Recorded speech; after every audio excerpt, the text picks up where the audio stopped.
Salut à tous. Bon, je sais plus où j'habite là. Ça faisait un bail que j'avais rien dit, une sorte de ramadan de la parole. J'espère que ça reviendra pas tous les ans. Nous non plus, on espère que ça reviendra toutes les semaines, bande d'enfoirés.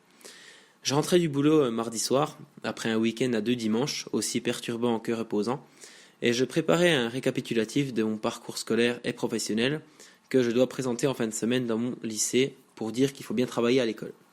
J'ai accepté le deal, déjà parce qu'il paye la soupe le midi, mais aussi pour voir ce que ça fait d'être sur la scène de l'amphi devant 200 gamins qui préféreraient se tailler les veines devant un contrôle de maths.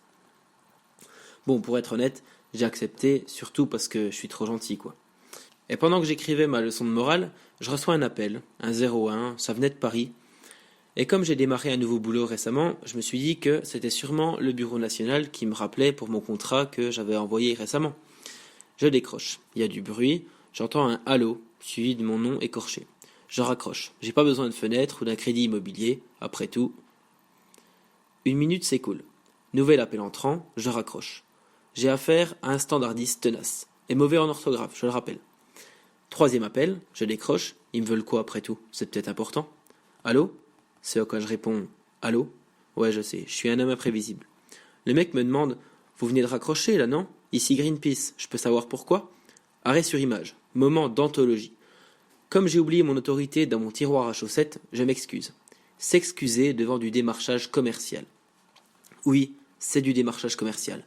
À moins que le standardiste ait vraiment un coup de blues, un besoin de parler écologie pour se réconforter, moi je vois pas d'autre issue. Il va me demander de la thune. Il m'explique que comme j'ai signé une pétition pour préserver les fonds marins, ce qu'il va me dire va sûrement m'intéresser. Et je me sentais pris au piège.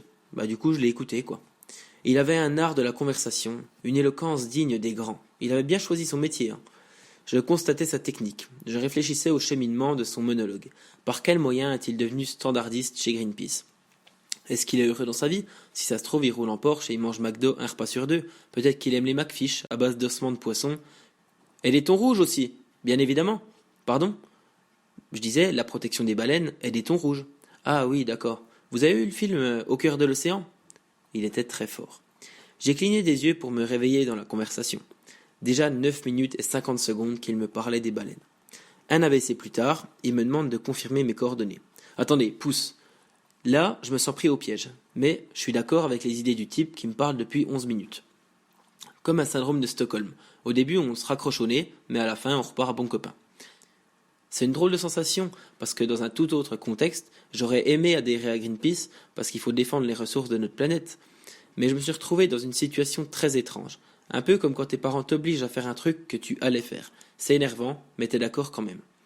Enfin tout ça pour dire que je vais donner 5 € à Greenpeace chaque mois, non pas parce qu'ils payent la bouffe le midi, ni parce que je vais voir 200 mioches qui s'endorment, mais parce que je suis trop gentil.